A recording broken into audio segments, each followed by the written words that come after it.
Thank you for your service to our nation's veterans. For more information, visit vetraplex.org. Again, that's vetraplex.org or call 928-284-2022.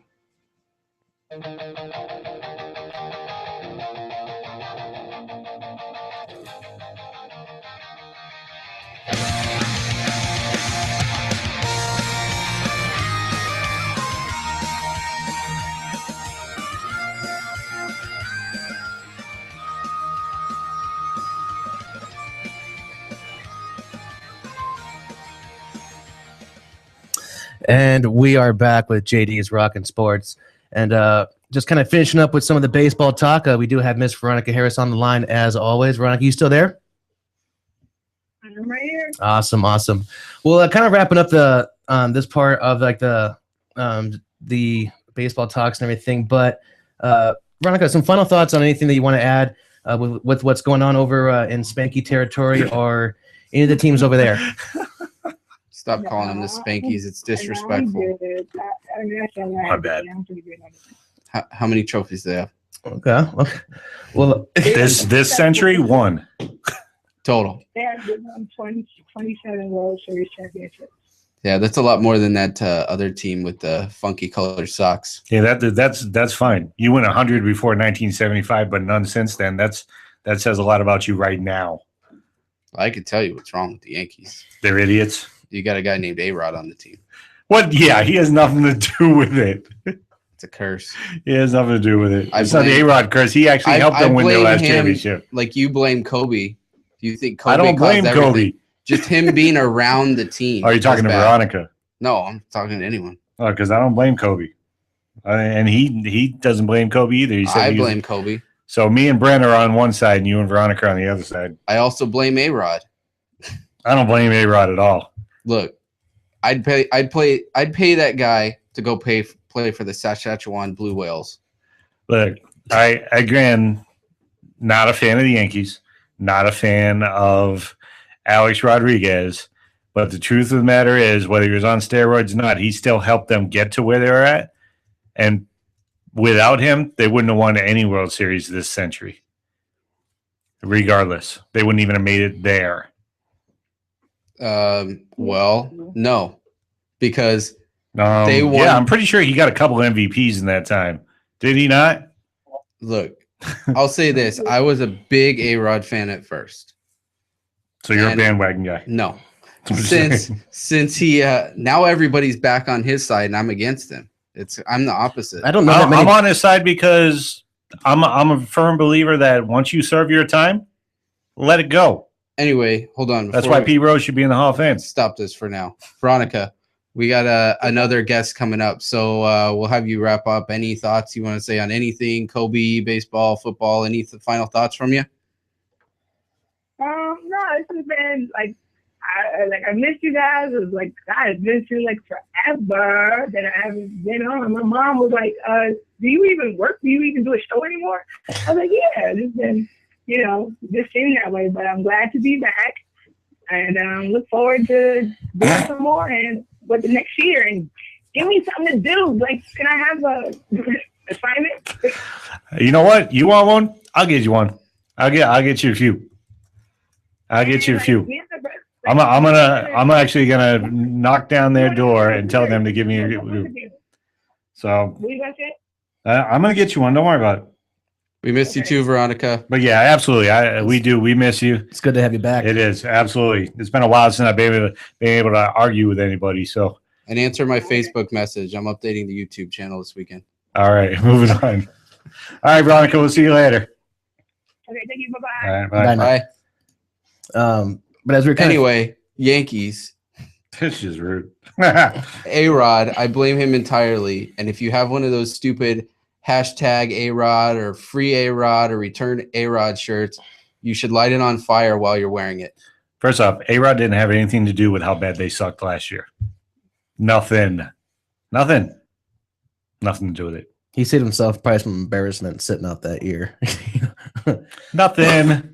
They still sucked. He was still a distraction. Oh yeah, of course. Because he was trying to come back, and they had to because field again, all these are those professional questions. athletes that can't come handle back. simple stuff. He couldn't have come back. He was suspended. Yeah, Right, but he tried to fight it. so he has that's a bunch his of right. money. Yeah, I would too, because at his age, you might not even have another season or two. But I still think the guy's crap. Cash the checks, shut your mouth, and go away. See, I don't agree with that. I'd take the checks to do nothing. Well, like the Yankees are going to need to do some stuff and that's why they're with the they need to do a lot of stuff. Chase Headley at third. That's why that's such an attractive offer, because you're not going to have A-Rod for a full season. He's going to either in the batter's box, he's going to stride and take a pitch and pull a groin, or he's going to do a full swing and tear an oblique. It's just a matter of time before he finally gets another injury and is done. Look, I'm Farhan Zaidi. Let me spend a bunch of money. I'm the Dodgers. Oh, over here, I'm Theo Epstein. I'm the Cubs. I'm going to spend a bunch of money. Oh, look, okay. I'm Brian Cashman. I better put my money away. Okay, and look so you're spending money like the Dodgers, and they just sent one of their big guys packing to free up some money. How are the Mariners outspending the Yankees? Because they didn't spend for like 10 years. Exactly. Well, maybe also, but they don't make any money off merch. But you're acting like they have. Seats. They've spent just because they give away $100 million doesn't mean they're paying that $100 million right now. That's spread out over years. But at least they're doing something. Well, I don't know. I think kind of based off what's been going on with the Yankees, I mean, right now, it may be more attractive to play for the Mariners than the Yankees, because maybe there's a better chance you're going to finish better, or at least be in some type of competitive. I understand that. I agree with you, Brent. Well, look, I understand that Seattle didn't exactly blow the roof off anyone, but they did better than they have in a while, and they made a pretty decent run at one point, right after the All-Star, actually before the All-Star break, and then tried to hang on afterwards. But compared to the last couple of years, they had a pretty productive season. They're rebuilding, so maybe to some extent, they're figuring, you know what, maybe it's a little easier for us to attract people than it is the Yankees, because they're just a calamity right now. And when was the last time you'd be talking about them being like almost the joke of the AL West, or the AL East? It's time for Cashman to go. He forgot how to spend money. Yeah, but who's he going to spend it on? Well, I'll tell you where his problem started. McCann's a good catcher, but you let Russell Martin go. He handled that pitching staff phenomenally. He couldn't bat for crap, but I don't really care. Their pitching staff sucked last year. The other thing they did is Jacoby Ellsbury. Good player. He's not worth all the money they paid him. The other one, that was a gamesmanship, because it was either, don't pay him as much and, let Boston keep him, or Boston pay him, take him away. But that's the thing, though. They wanted that win over Buck, because that's the only way they can beat Boston right now is in the payroll. If you're the Yankees and this is the only sport you can do it, you need to be calling every team you can and buying their top prospect. You can pay cash. Yeah, but that's the thing, though. Even if you got money, teams are saying no. We're tired of seeing you buy up all the good all the good prospects. That's the thing. Okay, they went through so many years of being the quote unquote evil empire that the rest of the teams are just tired of it. That's why all these big free agents that they're offering money to are saying no. Because I don't like they're not offering them enough. No, it's not that. It's you have to be clean shaven. It's yes sir, no sir. It's almost like being in the military. No, it's not that. There's no fun in that. It's Nelson Cruz. We're going to give you more money than the Mariners, but it's only a 1-year deal. The Mariners are going to give you 4. That's their problem then. In the old days, the Yankees would be like, the heck with that. We're going to pay you and give you all the years you want, and we'll deal with it on the back end. But now they're starting to see, Jesus, we paid billions of dollars this century, and we got one championship to show for it. Let's try doing it the regular way for once. And let's actually try to bring in just good players instead of the top players at every position. This century, but the late 90s, they won 4 in a row. Well, congratulations. But it's no longer those times. Same strategy. No, because like I said, the players were just sick of it. That all started with Manny Ramirez when he was with the Indians, and he signed with the Red Sox. He says, I'm just tired of seeing the Yankees win. And that is throughout baseball. Nobody wants to see the Yankees celebrate another championship ever again. There's an entire city of people that do. It's not like the Mets are outside of New York, but that's what I'm saying. None of these players are in New York currently. Well, no, the problem is they haven't gotten any pitchers. Yeah, but that goes back to nobody wants to play in New York. No, that's not the problem at all. The pitchers. Then why isn't anybody signing? Because they've gone after the wrong players. They're going after batters when they should You be don't going think after pitchers. agents, if a player says I want to play in New York, you don't think their agent is going to call the New York Yankees and see if they want to discuss? That's what agents do. They go to the team and say, "Hey, are you interested?" And they say, how much are you going to pay them? Yeah, exactly. But that's the thing. I mean, but on the other side, it's also the player saying, "No, do not approach this team. Do not approach this team. Do not approach that team." And players are saying that now. Players are saying, "I do not want to play in New York." But then you say you don't want to play here, but I'll give you an extra $5 million. Doesn't matter. I don't want to. People will $5 million these days is nothing. $5 million is a backup that sits on the bench. Depends who you are. Well, look at the whole issue. In Dan Herron's clause, he said, I don't want to leave Southern California, and they go ahead and trade him to Miami. So now he has the exact same option to retire and not take that deal because he's going away from Southern California. But I don't think that's the norm. But you don't include him in a trade. And it's just an example of what we're talking about. I think with Herron, and we can go back to the Dodgers, he was going to retire anyway.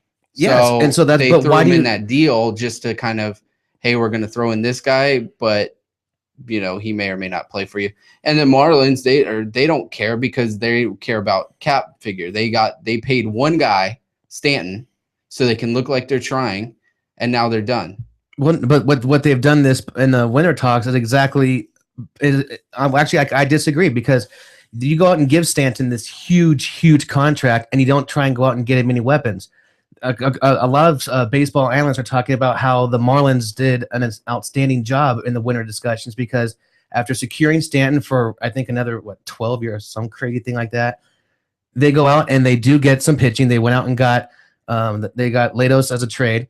Then they go out and they get Gordon, and then they're trying to establish people around and make something exciting in Miami. Last year was probably one of the best years that Miami had in probably the last 10 years.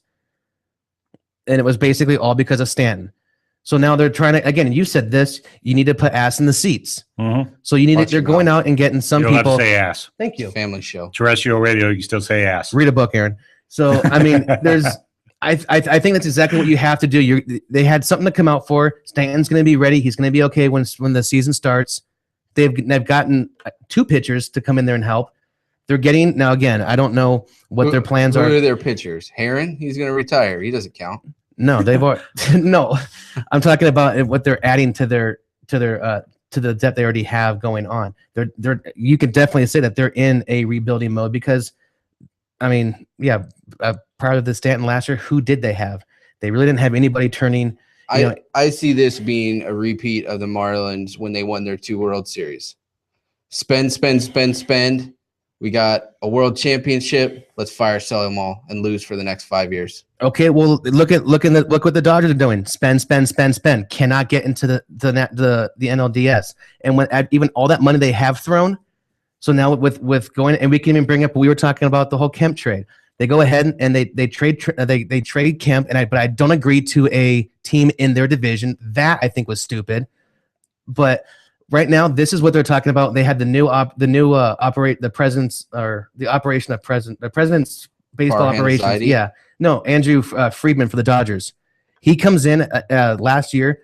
This is his first full year making changes. He's trying to make a statement. He goes in. He's willing to trade some players and bring people in. It's the same thing he did when he was with Tampa Bay and they started winning. He traded out offense for defense, and the team started winning. That's the exact same thing he did right now. He's coming in and cleaning up and trying to bring in, now again, with the whole Rollins and Kendrick deal, they're short term. So those 2 guys are a short term solution, but the Dodgers are making headway. They're bringing people in. Even though I didn't agree with Kemp being sent out, I'm understanding it more now because of the money issue. But then you can't say that money will win you titles, because that's what the Dodgers are doing and they're not winning. Well, I think the problem with the previous regime there in LA is they did spend, which, yes, they should be, but they weren't embracing any kind of sabermetrics, which Friedman and Farhan Zaidi do. They embrace sabermetrics. So you say they're picking up guys based on a skill set or those type of things, and it's a smarter move. The other thing they're doing is they're getting prospects too. Well, And they're planning for, like you said, the Rollins move. He's going to play 1 year and then he's done. He's gone because they have Sager is their shortstop and waiting.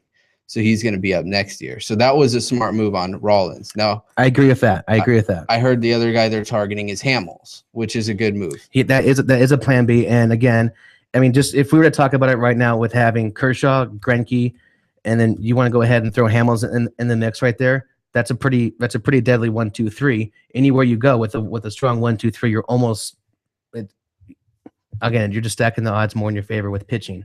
But my issue is the fact that, and again, Aaron, you and I agree on this, but I think it should have been Crawford that was gone. You keep Kemp, but I mean, it's no surprise to anybody. Kemp's last 3 seasons weren't very good. The second half of last season was where he kind of made his pitch that he still has some worth, and maybe that's why the Dodgers did trade him, being they don't know what they're going to get out of him next year because he's injury prone. But I mean, the Dodgers do have a little bit of depth now at second base, or at least as a utility infielder, they still have Darwin Barney. They do need to address third base, but that's, I mean, winter discussions are not over yet. So it's definitely, I mean, this is the fun part about baseball as we get into spring training, and that's when all this is going to pan out. I know we've talked about with football, there's too many preseason games, but with baseball, I think it's almost perfect having, I think it's 25 spring training games. Mm-hmm.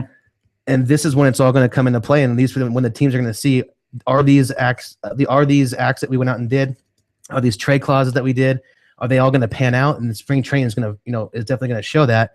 We have the luxury of having 19 teams out here, so we're going to get a chance to see a lot of this firsthand. But I mean, I think right now the Kemp part going to San Diego, I think it's going to hurt him, because I feel this is going to stab in the back where Kemp's actually going to have a better than the thing. You're looking at Kemp's numbers. You got to take out all the numbers when he was dating Rihanna, because we all know Rihanna's worse than Kate Upton. This guy, man, that doesn't count. He pulls stats from everywhere for every sport. Tiny hands because he's dating someone. Doesn't drive an American car. We all know that when it comes to ruining a baseball career, it goes number 1 Rihanna, 2 Kate Upton. All right, so that's the first. Isn't Kate Upton dating Rogers or something? Verlander, whatever. And look where he's gone. That's why, but she's number 2. He's still pretty good. I wouldn't say she ruined his career. He's going to be a closer. I think he's pretty happy. I'll go with that. I mean, that's why you take her. She's I think he's 2. pretty happy. No, I agree. So you saw the pictures, and I guess you're looking at him. But and actually, yeah, Verlander is going to be a closer. Just it's going to be a matter of time, but that would be a smart move. But again, that's also why they're adding more. We're bringing Joel on the line. He wants to chime in on this. All right. Oh, nice. But I don't like the Kemp to the Padres interdivision. Yeah, I was never for that. Hey, Joel, we're talking about the Kemp deal, so jump in whenever you want. But the thing that I put it to when you and I were talking about it is it reminds me of when the Eagles traded Dominic McNabb to the Redskins. They basically said, not only are you not good enough for us, we're not even afraid of you, that we'll play you 2 times a year. The Dodgers just did the same thing with Kemp, but they said, we'll play you 18 times a year because we're not afraid of you. Yeah, that's true. Or they still wanted to load up on young pitching. Well, and I mean, and Joel, we were kind of, going back with signing veteran players. If you're in a position to, I mean, and that's all what winter meetings are, is trying to beef up your lineup, trying to make some changes. I know that you and I were talking with back and forth with text on Cardinals picking up Reynolds. Yeah. Now, no one is going to be picking up Reynolds to build a franchise around like what's going on in Florida, where people are trying to build around Stanton. But we think it's actually a pretty good move in the sense that we had talked about, bringing a bat off of the, bringing a solid bat off the lineup with regards to him, because everyone knows that, Mark Reynolds can be Mark Reynolds with the, the striking out that he does. But right. What are your thoughts on the actual acquisition of him with what the Cardinals are doing right now? Well, the Cardinals really haven't had a big bat off the bench since about 2001. when McGuire was at the end of his career and he was coming off the bench more often than not. Both in the past, the Cardinals have been off the bench trying to get those scrappy base hitters that can grind out at bats without any power. And now that's being exposed. Not to mention that it would also give almost like a platoon situation with Matt Adams playing first base. If there's a tough lefty coming up or a tough lefty on the mound, they can just substitute in Mark Reynolds, because I imagine that's probably what they will do more often than not. And obviously in big situations, try to bring him off the bat or try to bring him off the bench and get base hits or something, or drive the ball out of the park when they really need it. Yeah, and I'd agree that, he is a good pickup because, like you mentioned, he can substitute at first. He's not the best answer at third, but he has experience in the infield, so he can play the corners as a utility, and he can help in the outfield. So, I mean, I was actually excited to see that you guys got him, because he's definitely an influence to have off the bench. One person that you and I have also talked about who has not signed with anybody is Morse, Michael Morse. Yes. I've been searching and snooping. I haven't really heard any other rumors of other teams that are close to landing him. But where do you think he would be a good fit for? Whether it's a team that can afford the paycheck, because he's going to cost you, but we all know he's a beast and he's extremely valuable. What teams do you think that he fits for? Well, I think there's two. There's two teams that will end up duking it out. And I think Seattle is a good spot for him, because they need another right-handed big bat. When he was in Seattle too, wasn't he? Well before he went to the Nationals, wasn't he in Seattle? Yeah, he started his career in Seattle. Yeah, and he came up, and I think he spent about 1 or 2 years in the Mariners. In the Mariners' big team there. Mm-hmm. He grew up. I mean, he was in the minors over there and stuff. Another option I could see is Baltimore. Baltimore is really hurting for outfield. Now, how scary would that be if he were to join out there? Because currently in the National League, he has to be a position player. If he were to go to Baltimore, he would clearly fill the void that was left with Cruz leaving. He can play the outfield, and what's surprising is, for his size, I mean, he's by no means, having like a speedster, but for his size, he's relatively quick and is not so much of a threat in the outfield in terms of making errors. But if he were to go to Baltimore, I mean, what do you think that does for that for that team? Because he fits that mentality of, like, Baltimore is the power team. They're the long ball hitters. Yep, I think it really helps solidify that in their lineup, because you'll have Adam Jones, who can drive the ball out of the park, hit extra base hits. You have healthy Chris Davis in there, and then Michael Morse. There's really no room for rest in there in that 3, 4, 5 spot. You have to pitch carefully. They even have a guy that can drive the ball out of the park, and Matt Wieters, when he comes back, he can hit the number 6 hole. So I almost think he's a perfect fit in there, because they do need an outfield as well, and possibly another DH hitter as well. Mm-hmm. So I really think that it would be almost a perfect fit for him to go to Baltimore. Now, there has been some talks that actually, I think Aaron had actually mentioned that Melky Cabrera actually did in fact sign with the Mariners. Market 8. Okay, so he did, yeah. So what are your thoughts on that? Melky actually signing with Seattle. It's a good move. It really is. I think they needed a bat in that number 2 hole and another righty, like we were mentioning. He can play a good outfield. He can play DH for him, and the guy's a base hitter. He gets on base, and that's exactly what they need for Robinson Cano batting the 3 hole. I think Melky Cabrera slides in perfectly in that 2 hole spot, that lineup. I almost think it's perfect. It's a good fit for him.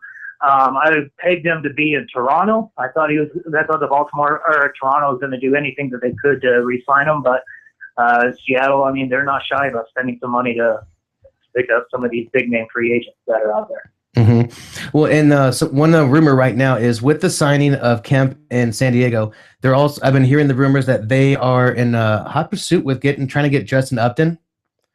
Now I know I think he's in his 9th season. He's not as young as he was, but he actually had a fairly decent season last year with Atlanta in terms of his power numbers.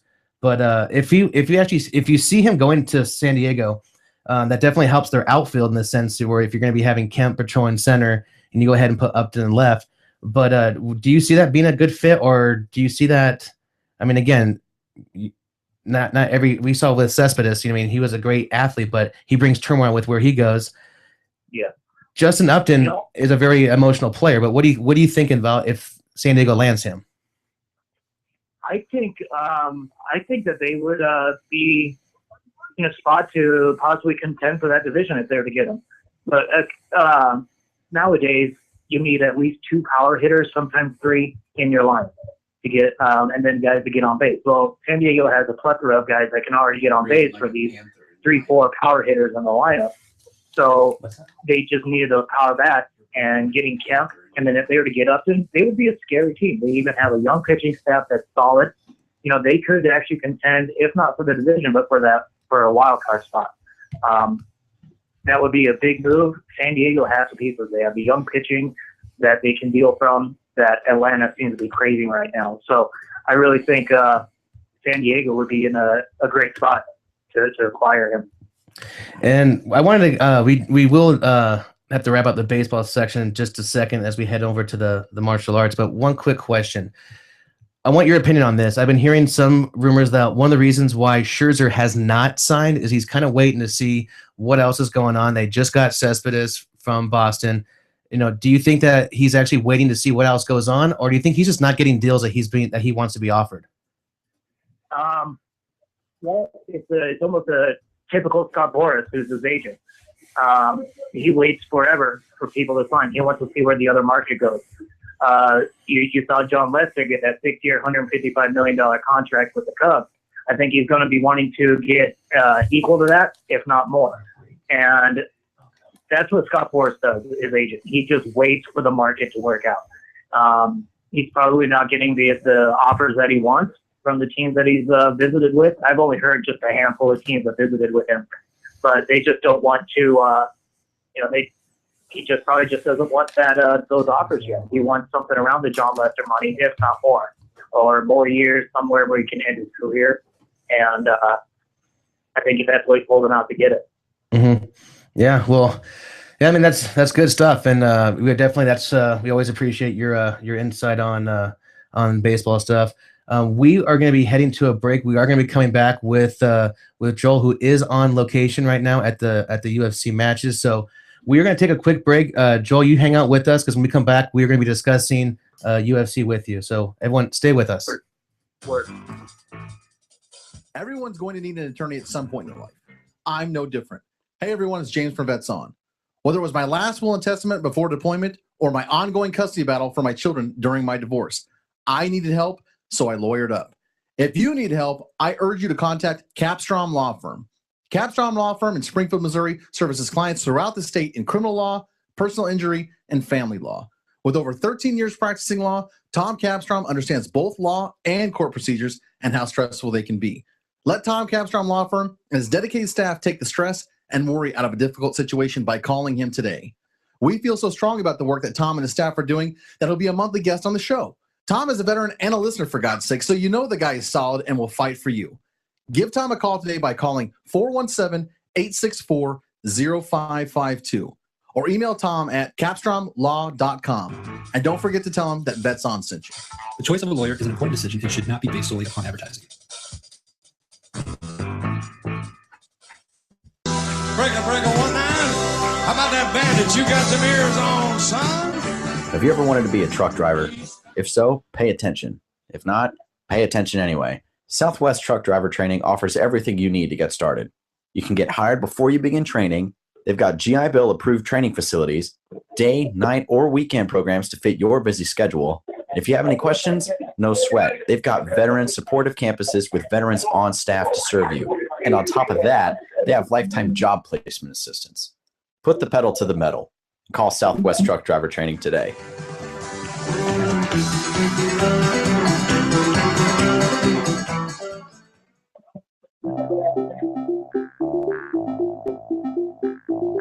If you or someone you know is looking for a new job or career, you need to visit the pros. National Career Fairs at ncfairs.com. National Career Fairs hosts over 300 career fairs a year nationwide. The events are free and give you the perfect chance to meet some of the top employers in your area face-to-face. To find the nearest career fair to you, visit ncfairs.com. Again, that's ncfairs.com. What are you waiting for? Would you like to own a thriving business and help employ local veterans? The Vetraplex Handyman Construction and Landscape business is the opportunity you've been waiting for. The Vetraplex is your gateway to an affordable startup business with 0% financing for qualifying owners. By owning a Vetraplex franchise, you will be hiring veterans, providing them both income and opportunity, while at the same time providing your customers a way to say, thank you for your service to our nation's veterans. For more information, visit vetraplex.org. Again, that's vetraplex.org or call 928-284-2022.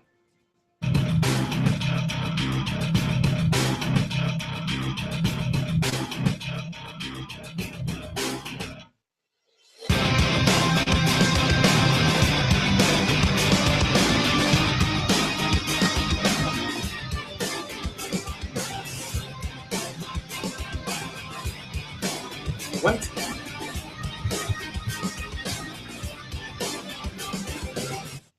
And we're back, ladies and gentlemen. We are closing out the evening with our last couple segments.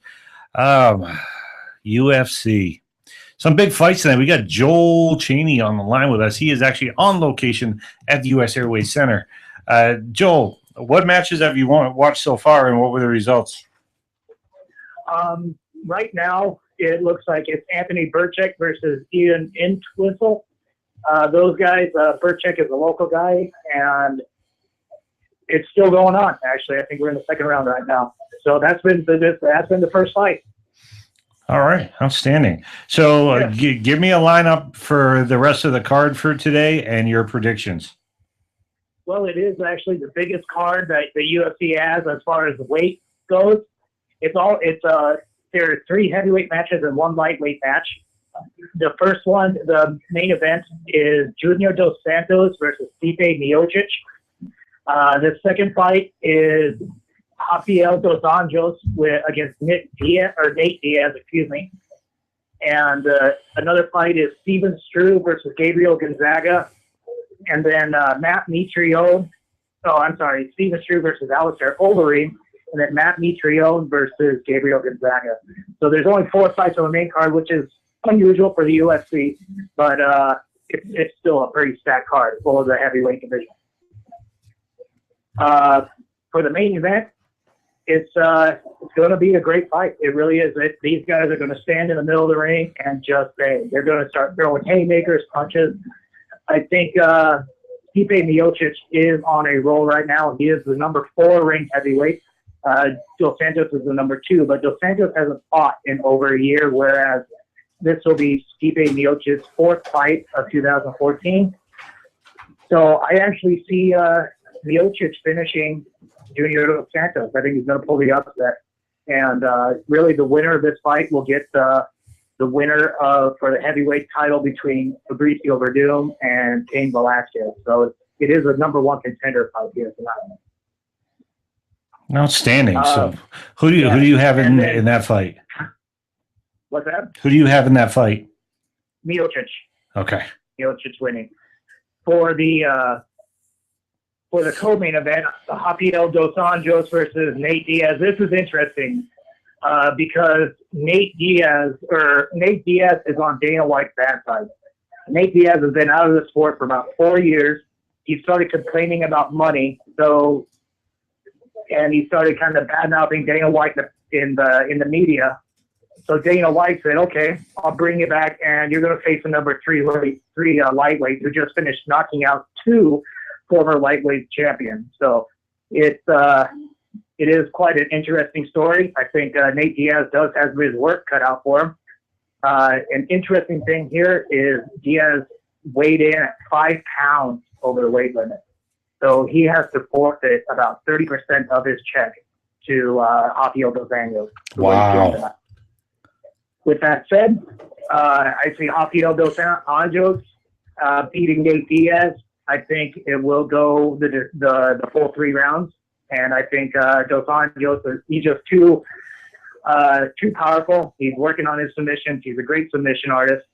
Nate Diaz is also, but the ring rust for Nate Diaz, I think, is really going to hurt him in this. And so I see Dos Anjos just beating him up pretty good. Joel, I got a question for you. For some of our listeners who may not know some of the rules about UFC, if someone weighs in and they are like this situation, 5 pounds overweight, you said that Dos Santos or the person who is over on weight has to forfeit some of their earnings to the other player? Yep. Now, Yeah, is that how it's always been, or is that just something that's kind of come up recently, or has that always been the rule? It's always been the rule, really. UFC, what they do after each event is that they give out night of like performance of the night awards. So like there's like knockout of the night, submission of the night, fight of the night, and it's $50,000 is the pay cut for that. And then not to mention the earnings that they get on top of their fight.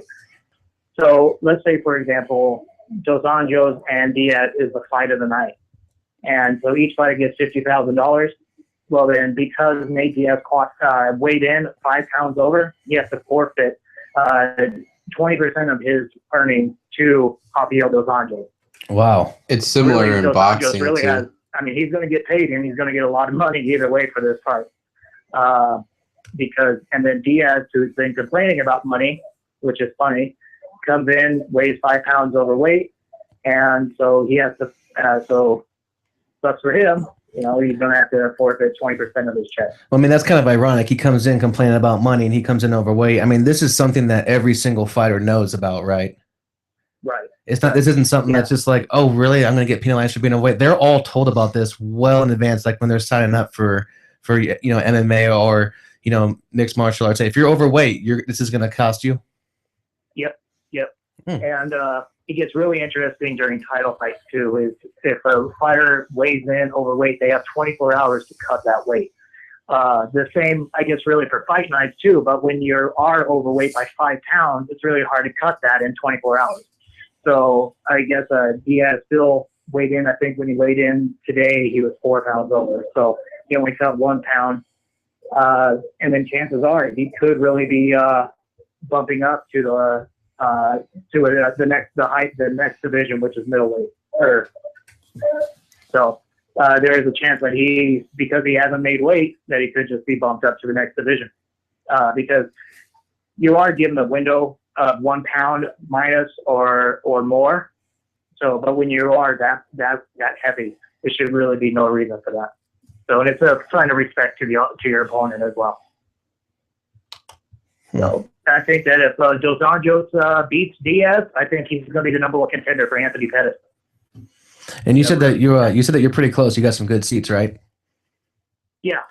Well, then during like the Dos Santos fight and like the main event, definitely try and get some good pictures so we can definitely show the listeners where you're sitting. And like, can you see or can you tell? Is this a sold out venue tonight? It is sold out. The crowds here just for the early prelims are amazing. I mean, we were packed to the gills. We were like cattle when we were walking in here. So, I mean, it is just packed in here. So this, because of the high attendance, UFC is probably going to be coming back here. Very nice. It's just great. Well, that's cool. That's cool. Real quick, one quick storyline.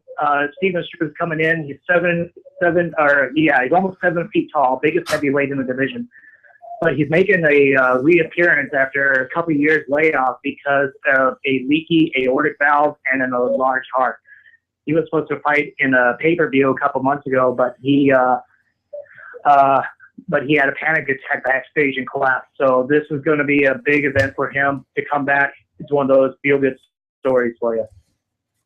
Oh God! I mean, I would be scared to death watching a 7-foot guy walk into that. I mean, I would be scared to death just getting the octagon by itself. But especially when I'm looking across and I have a 7-foot guy there. No wonder his heart's enlarged. But hopefully he's okay. I know that's some pretty serious stuff, and no joking intended on that one. But hopefully that everything goes under control with him. Yeah.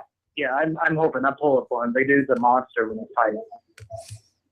Very cool. Well, we're excited to have you out there, Joel. And like I said, keep us posted on what's going on out there, and definitely get some pictures so we can let our viewers and listeners know what's going on out there. Absolutely. All right, brother. We'll see you Tuesday night. All right, man. All right, take care, man. Joel. Thanks a lot, Joel. Later. What else we got left for the weekend, man? WWE. Of course, we gotta put in the male soap opera report.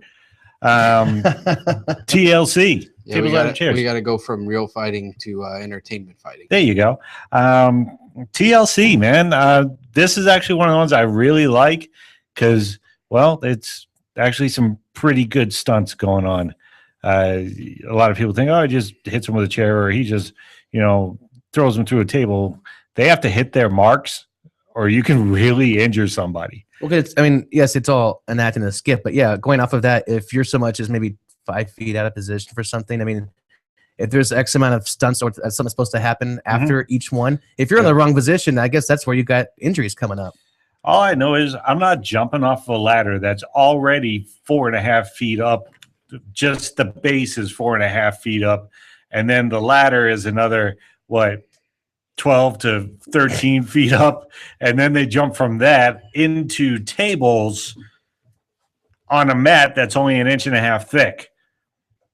I've had rough days at the office where I've wanted to jump on a table and just been like, yeah, I'm not signing up for that feat. So, hats off to them for wanting to do that. It's pretty darn entertaining.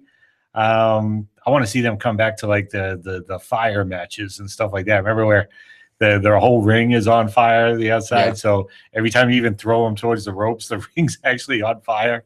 Yeah, that was cool. Those things are cool as hell, man. Going back to the days of wrestling, like with Nintendo's Pro Wrestling, that's when I was really into wrestling. Oh yeah, you gotta love that, man. So tomorrow, what matches are we looking at tomorrow? Well, before we go to tomorrow, on Thursday there was the NXT Revolution, which I don't usually watch a lot of NXT, but me neither. Debut of Kevin Owens, which for no reason changed his name, but he's a older guy. About 28, 29. He's been in the independent leagues for a while. He's very impressive. He was a good match on Thursday. So if you haven't seen that, you got the network, check it out. He's the first match on the card. I think I expect a lot from this guy. The one thing, though, is he does a lot of pile drivers, and I don't know how that's going to play in WWE since they don't do pile drivers anymore. Right, because of Daniel. Dumb kids. Daniel... he had like a vertebrae snap or something like that. That's why he's been out, Daniel Bryan. No, too many kids trying to do it at home, I think. That's why. They don't want to show it. Oh, okay. Yeah. So, anyway, on TLC, Ambrose Wyatt, I think this will be the wrap-up of this storyline. So, I don't know where they're going to go with it. Ambrose is pretty hot, but I think Wyatt's the better talent long run. Yeah, I like the idea of Wyatt because he's basically the Undertaker's replacement. I can see that. Yeah, he's good, and I don't know if they're building towards the Wyatt Undertaker match at WrestleMania, which I think would be really good. You could have a really good build up to that, or if they're going to try and go Sting Undertaker, but I think Wyatt Undertaker is going to be the end of the Undertaker. That's going to be his last match. I don't know. I think he'll come back. Do you think he'll come back and do another WrestleMania, or is he retired, man? I think this is his last one. So I don't know how they're going to end it, but I heard he wants to go with Wyatt to basically be his replacement. Wyatt's got the intangibles to do it. So, and he's really good in the ring. Yeah, I like his third generation guy. So he moves good for a big guy. He does. He moves really quick. Yeah. So I love that movie does when he's like on his back and then he just the reverse. Or whatever, yeah. Yeah. That's awesome. And the first time I saw him do that, I was like, what the heck? I want to see him start doing more stuff they used to do with the Undertaker and incorporating that kind of stuff. Well, I like how he's got his own identity. Yeah. And trapdoors and just mysteriously appearing places. Makes for a good show. I mean, that hologram thing at the last one was kind of lame, but one thing that WWE's been missing lately is that the return of a hero or the entrance of a hero at the end of a show, because now it's been like if the bad guys are beating up the good guys at the end of the show, that's how it's going to end. Nobody's coming out to save the day or anything like that. I kind of miss that. Well, I don't know about that. I would go the other way and say there's not enough really, really good villains. Okay. Because it's almost cool to be bad. Like, I like Bray Wyatt. Is he a bad guy?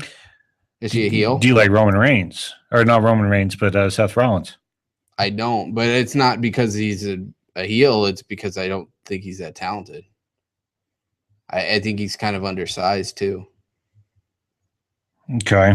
Well, yeah, he's definitely undersized. But I mean, you got to have a big dominant heel. I wish that they would have him do more, or at least train him to do more acrobatic stuff with his size. I could see that. More stuff off there, because he's trying to portray the Roman Reigns big guy and doing his moves and stuff like that. I'd rather see him do something off the top rope. You know, I think he's built more for that, but he doesn't have the talent to do that type of stuff. Or the desire. I don't know what it is. That's but yeah. true. The other one is Ambrose. Mhm. They made him a face, but he really is Brian Pillman version 2, and nobody liked Brian Pillman when he was the loose cannon Brian Pillman. He was with the Hart Foundation. You remember he was total, you know, he got Stone Cold over, you know, so that was a real big first Stone Cold rivalry. So right. So I got it. That's my thoughts on it. But I don't know. There's no good guys. There's no real villain guys you dislike, want to punch in the face right now. All right. So, well, true. Who can you see maybe turning into that they currently have, or are they just going to have this guy come out of nowhere? Luke Harper. That's what could I was have thinking. been, Yeah. but he's got to do something more than crazy eyes stare. I mean, That's true. Yeah. I mean, I think that's just the weirdest. No, you should see his entrance Yeah. video. It's so weird, dude. It's almost distracting to look at. it's like, okay, so you're bad, but you just make faces. I mean, like he doesn't cheat. He doesn't just come out and get guys from behind. You know, all those kind of. Yeah, he doesn't like lurk in the darkness. Exactly. Like since they split them off, they've all kind of gone their own way. Same thing with Rowan. I thought Rowan is, and there's the Big Show Rowan match this weekend, which, I mean, hey, I'm impressed that Rowan and Harper are both on a pay-per-view card. That's impressive. Those guys are pretty young. I mean, it's nice to see some change there. It is. I like it. Like I always say about the teams. I don't want to see the same teams. I want to see, and I don't want to see the same guys. I mean, John Cena is your number one guy, but he's got to have somebody else to dance with. It can't be Cena Orton every pay-per-view. Right. Yeah, I agree with that. 12 months. Maybe that's why they're pushing Rollins so hard. They are, but I don't know if anybody's buying Rollins. I'm not. I'm not either. I'm not. I'd rather see a Cena Daniel Bryan rematch. Bryan or Wyatt? No, Daniel Bryan. I'd rather see that. I think that'd be more of a technical fight. I think that's more of a skillful match.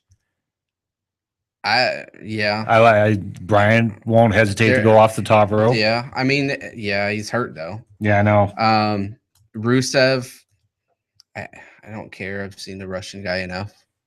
Yeah, I get it. I He's do like Russian. the storyline like for that though. But I like the storyline as far as what they got going on right now, where he broke Zeb Coulter's leg. Yeah, and now you want to see.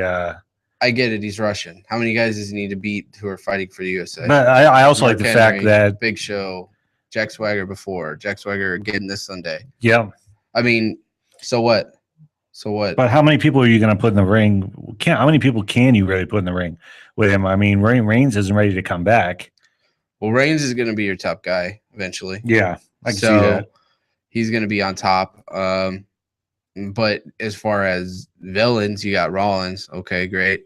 You still have the remnants of the Authority with that, with Harper, Show, those guys. I want to see. I think they're trying to push the tag team a lot, but I'm just tired of seeing the tag teams that they have. The only one that I really like is the Usos because they do a lot of high flying stuff. I like it, and I'm not sure if it was written in the skit.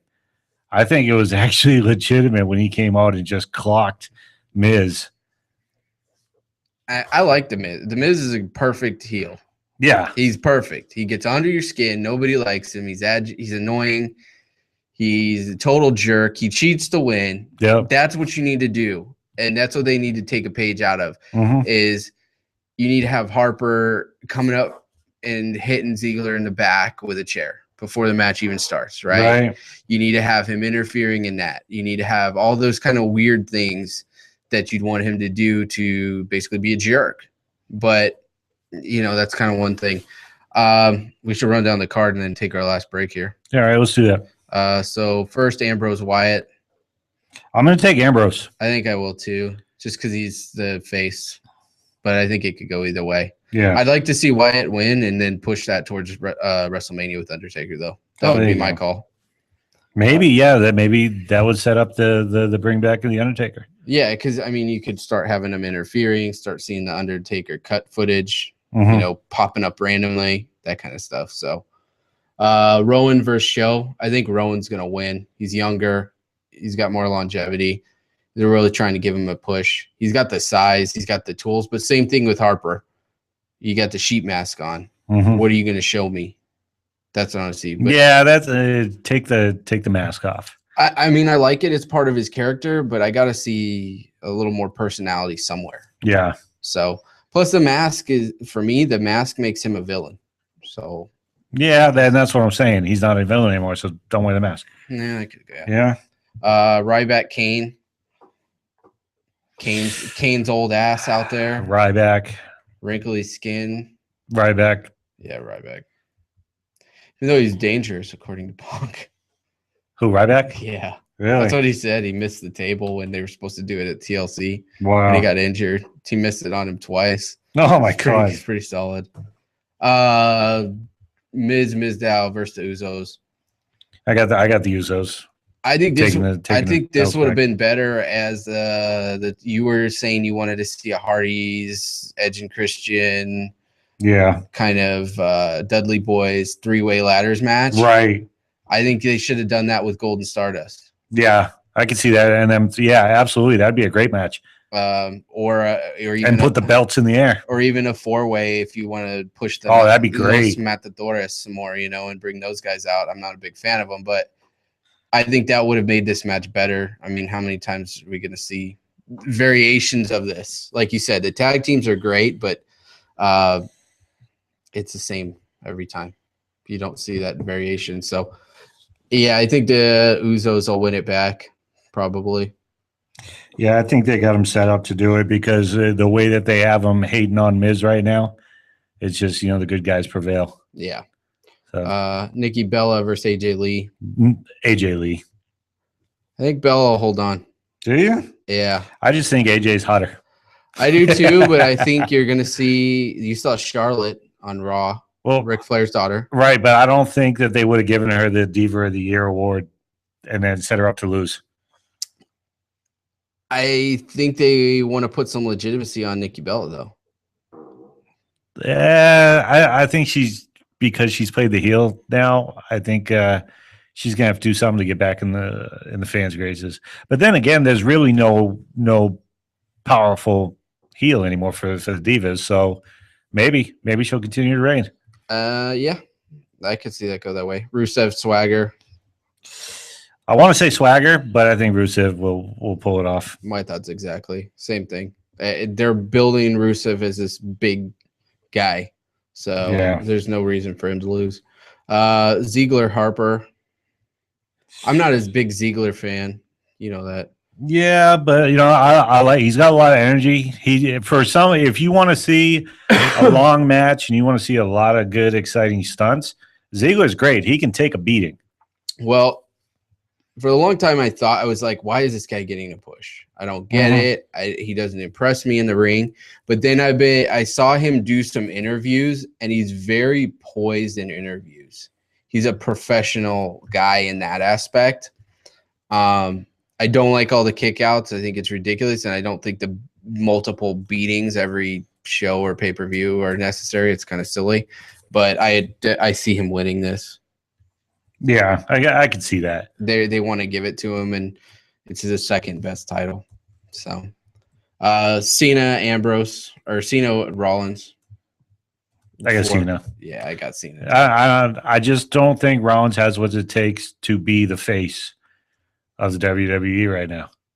I agree with you, but he's got that briefcase, so at some points it's going to come into play. I think that was great at the September pay-per-view. You remember where Cena had him beat, or Cena lost, and then Rollins came out and brought out the briefcase and was going to cash it in. You remember that?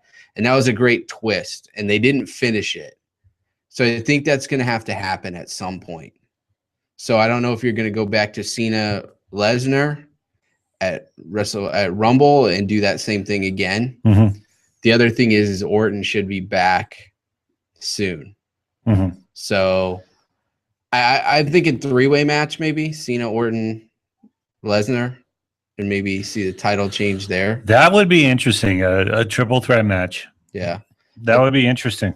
Yeah, I think that would be the best way to go. I'm ready to see Lesnar just go away. I am too. And he wants to go back to UFC anyway. I'm tired of seeing the champion not be there. I agree. It's silly. How do you have the top man in the company show up once a year? Yeah. And the way they've said it is, well, he's an attraction. It's like seeing King Kong. You see it. Wow, he's there. Have him show up like Sting from time to time to mess with matches. But other than that, he shouldn't have the so-called championship belt if he's not there to show it. At least get him there and, have him beat a couple people up from time to time to continue to get people guessing, what's he going to do next? Is somebody going to finally stand up to him? And that will build up. Because right now, I don't care what the main event's going to be at WrestleMania. I'm already bored with him. I'm not interested in seeing him because I haven't been seeing him. So I really got nothing to think about. I agree with that. I got nothing to think about. The one thing I do like is it is legitimizing the title because it's not changing so often. So he's holding it for 6 months now, which is legitimizing the title. But he should be on TV. You're the champ. Yeah, exactly. That's your job. So I agree with you to a point. I think you've got to get it off him. But WrestleMania is going to be where that's going to happen, I think. Yeah. But who's going to take it? Unless they're going to have him lose it and have him have a good match with somebody else. I mean, Sting, maybe. I don't know. Yeah, I was going to say, as much as I like John Cena, because he's always there, he's always entertaining, I want to see a different champion. I do too. So I see. I would love to see Wyatt. I would love to see Wyatt too. I would definitely love to see Wyatt because and he's always there. He's not going to be the type of person that says, okay, I'm going to disappear now for a year. He doesn't want to do anything else. Right. So let's bring him in. Let's do it. I think he would be great. Roman Reigns, obviously. He's got the size. I don't know. I can see a Wyatt Reigns WrestleMania. That would draw. I'd watch that. Yeah, I'd definitely watch that. So especially if they added like a cage to it or something, I think that'd be awesome. Yeah. That'd be phenomenal. Yeah, I think after WrestleMania, a lot of things are going to change, but it's getting there. How are they going to get there with what they've got going on right now? I do want to say I like how the Diva segment is starting to kind of like make a comeback. It's getting a little bit more interesting to watch. When it was just like Alicia Fox against, whoever. Cameron. Yeah, Cameron. I didn't really care about that. I don't care about Jacqueline and Uzo's wife. I don't care. Yeah, I don't care about that. She's not very good. No. I do want to see She's got a good music video. I do want to see what Charlotte does because she is a real wrestler. Yeah. And that's the thing that's lacking is somebody with actual skill. Yeah. Which I think Nikki Bella is actually starting to come around. That's what I've been saying for the last 3 weeks is she's actually learned how to wrestle now. Yeah. AJ Lee's not bad. And I think Paige is really good too. But how many times are you going to see Paige AJ Lee? Right. 5 times already. So you got to have something else going on. So let's take our last break and then we'll come back and close her down. With this day in sports history with Brent Kerrigan. Everyone's going to need an attorney at some point in their life. I'm no different. Hey, everyone, it's James from Vets On. Whether it was my last will and testament before deployment or my ongoing custody battle for my children during my divorce, I needed help, so I lawyered up. If you need help, I urge you to contact Capstrom Law Firm. Capstrom Law Firm in Springfield, Missouri services clients throughout the state in criminal law, personal injury, and family law. With over 13 years practicing law, Tom Capstrom understands both law and court procedures and how stressful they can be. Let Tom Capstrom Law Firm and his dedicated staff take the stress and worry out of a difficult situation by calling him today. We feel so strong about the work that Tom and his staff are doing that he'll be a monthly guest on the show. Tom is a veteran and a listener, for God's sake, so you know the guy is solid and will fight for you. Give Tom a call today by calling 417-864-0552 or email Tom at capstromlaw.com. And don't forget to tell him that Vets On sent you. The choice of a lawyer is an important decision and should not be based solely upon advertising. Breaker 19. How about that bandit? You got them ears on, son? Have you ever wanted to be a truck driver? If so, pay attention. If not, pay attention anyway. Southwest Truck Driver Training offers everything you need to get started. You can get hired before you begin training. They've got GI Bill approved training facilities, day, night, or weekend programs to fit your busy schedule.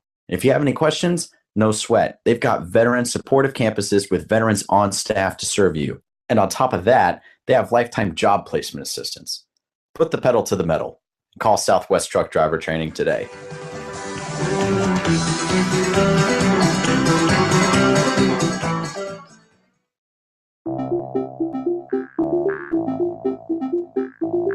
If you or someone you know is looking for a new job or career, you need to visit the pros. National Career Fairs at ncfairs.com. National Career Fairs hosts over 300 career fairs a year nationwide. The events are free and give you the perfect chance to meet some of the top employers in your area face-to-face. To find the nearest career fair to you, visit ncfairs.com. Again, that's ncfairs.com. What are you waiting for?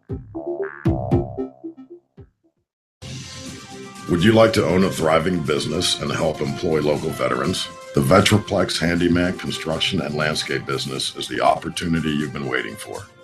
The Vetraplex is your gateway to an affordable startup business with 0% financing for qualifying owners. By owning a Vetraplex franchise, you will be hiring veterans, providing them both income and opportunity, while at the same time providing your customers a way to say, thank you for your service to our nation's veterans. For more information, visit vetraplex.org. Again, that's vetraplex.org or call 928-284-2022.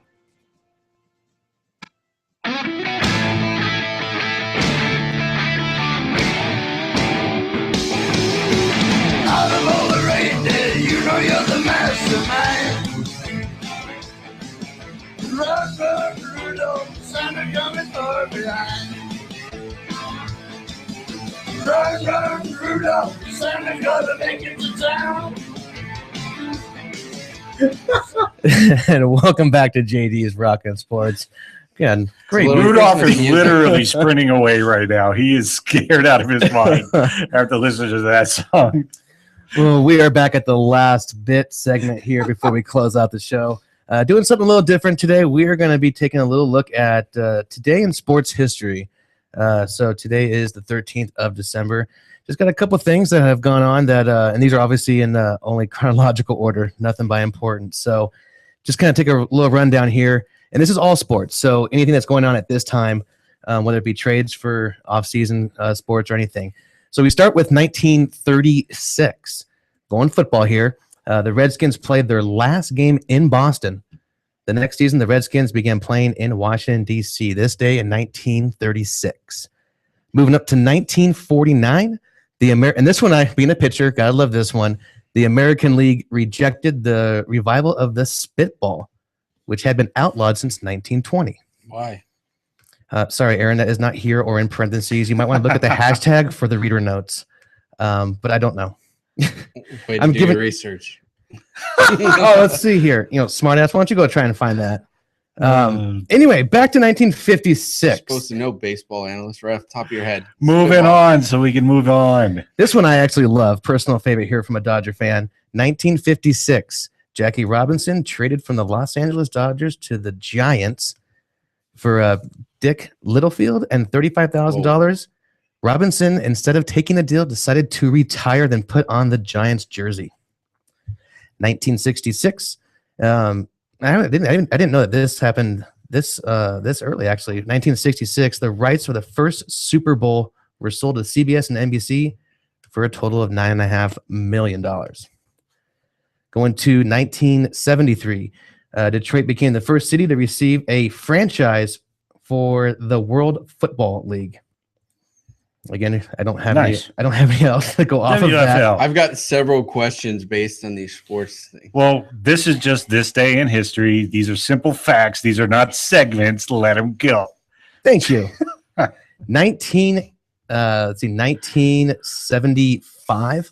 The Washington Redskins beat the Los Angeles Rams 38-24. The Redskins made the playoffs for the first time since 1945. So that was a 30-year drought. Playoffs. Slacker.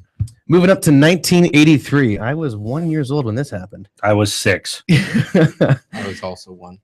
An NBA record was set with when the Detroit Pistons and the Denver Nuggets played a triple overtime that resulted in the Pistons winning 186-184.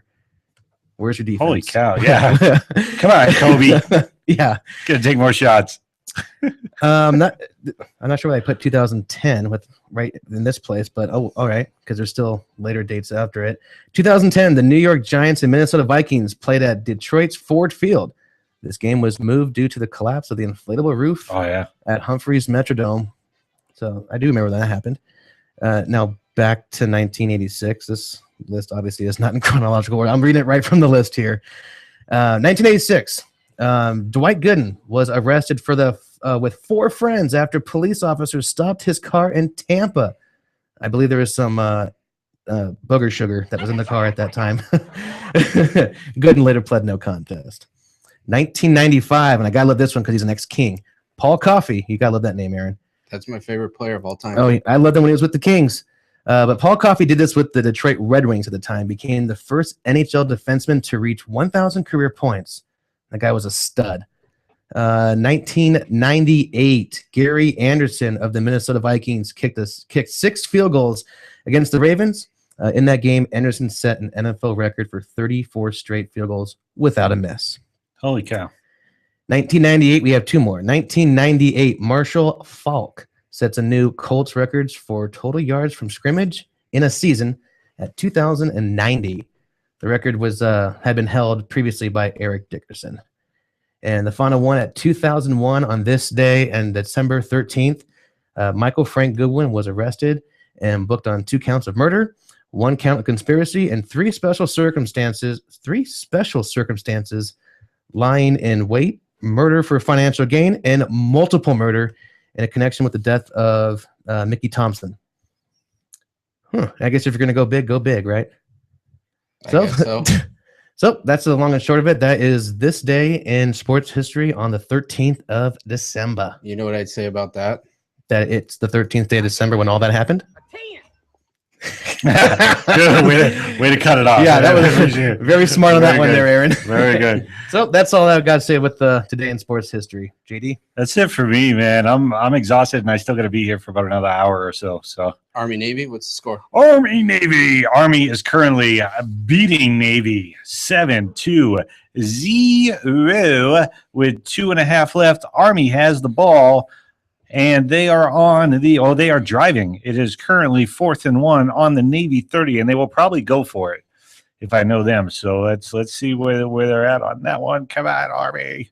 I know we're an Army show here because of you, but the Navy, nobody's seen that laser video this week? Oh, yeah, dude, that was awesome. The guy who operates the drone with the Xbox controller pretty much has the coolest job ever. Yeah. Hey, it's getting heavy, huh? I'm 7,000 miles away, and look where I am. And I'm right over your head.